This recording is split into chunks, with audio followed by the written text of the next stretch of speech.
So basically, a long time ago, our ancestors figured out that the goal of life is to be happy. And they also figured out that happiness comes from different levels. So, um, uh, let me say that again. So, the idea is to be happy, but the way to become happy is by following nature rather than swimming against nature. So, and we're human, so we have free choice. So human beings throughout the ages have tried to swim upstream and do things that aren't appropriate for the body, for the mind, and the spirit. What India is particularly good at, and what Indian minds have devoted themselves to, is this idea of finding out how to live with nature rather than against it. And as you know, Ayurveda talks about how to live with nature in the realm of the physical, how to take care of your body so that you have vibrant health, vitality, good digestion, immunity, so you can live and survive on this planet.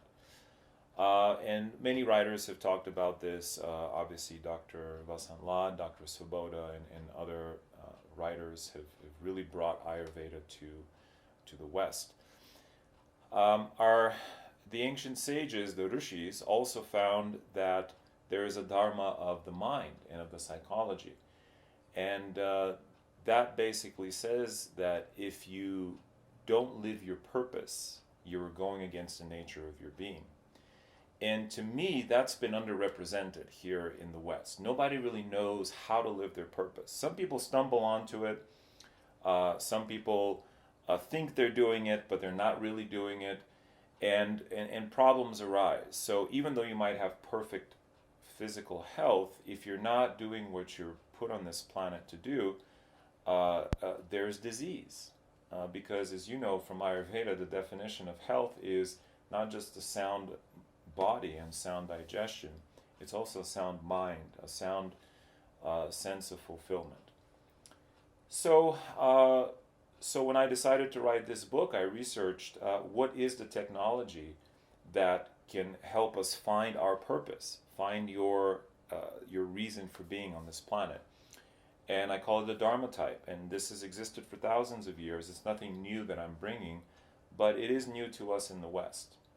And the idea of the Dharma type is when you do your Dharma, you don't create karma, that other Sanskrit word. We all know karma. Oh man, instant karma. I stepped on a snail yesterday and now I got hit on the head. Instant karma, right? Well, by that definition, when you walk on your path, you avoid the snails and the potholes and the obstacles that exist when you're not on your path, and you create less karma. That's the idea. And so Ayurveda talks about physical health. The Dharma type talks about psychological and emotional health. And it also has something to say about spiritual health. So these are the three realms. You have the physical that takes up most of our day, and it's so important. It's the foundation of the pyramid, if you want to picture this pyramid.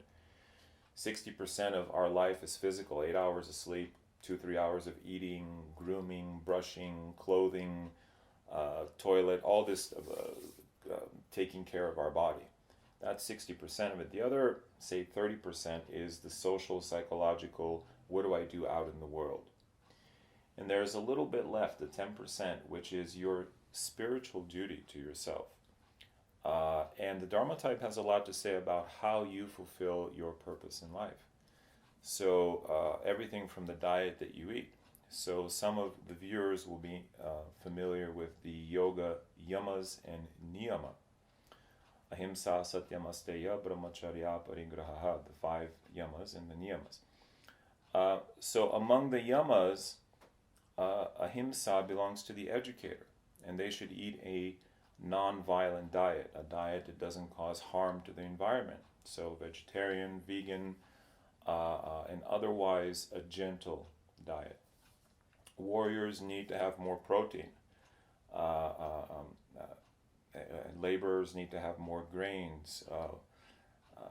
Merchant types can have more sugar and alcohol and luxury and chocolate because the merchant type is oily. And I talk about this in the book. I'm not going to go into too much detail here.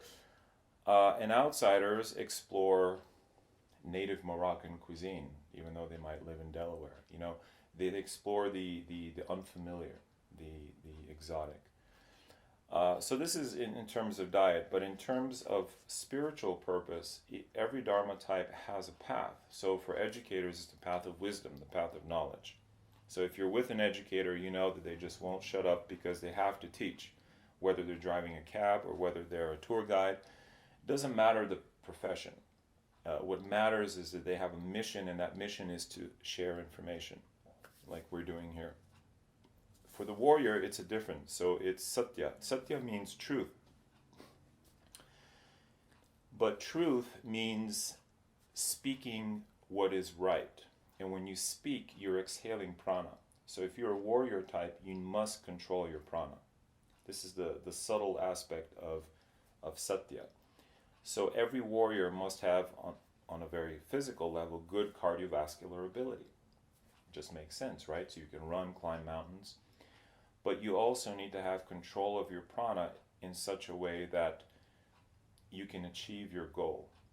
Any athlete, a high-level athlete, knows that in order to achieve at sports, it's not how much physical brawn you have. It's your ability to impose your intention on the opponent, on the target, over the obstacle, whatever the case may be. The power of your prana, of your intention, of your focused energy overcoming the obstacle. So this is the hidden meaning of satya. So for the warriors, the path of satya is also the path of tapas. That's their niyama, discipline, sacrifice, and one-pointed focus. Then for the merchant, the spiritual path is asteya, non-stealing. Merchants know how to take advantage of others, of a situation to make it the most profitable for themselves. But their spiritual path is not only not stealing, but charity. So the merchant's spiritual path is give, give, give, give. Create opportunities for people.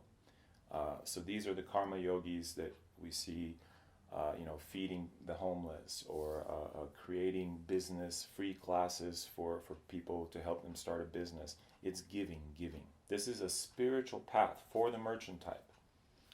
If the educator tried that, not so effective. If the warrior tried that, they'd get angry quickly. But for the merchant, it's the right path, the path of charity.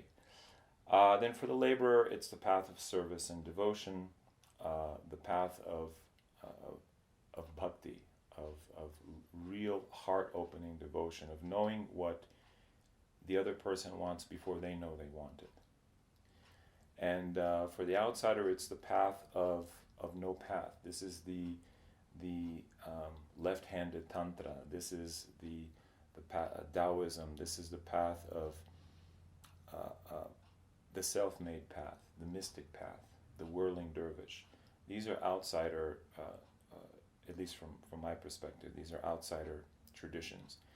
So to sum up here, I mean, we can go into more detail about the specifics of every Dharma type, but each person has a specific expression that once they know their Dharma type, they know how to walk the path of Dharma and not create karma.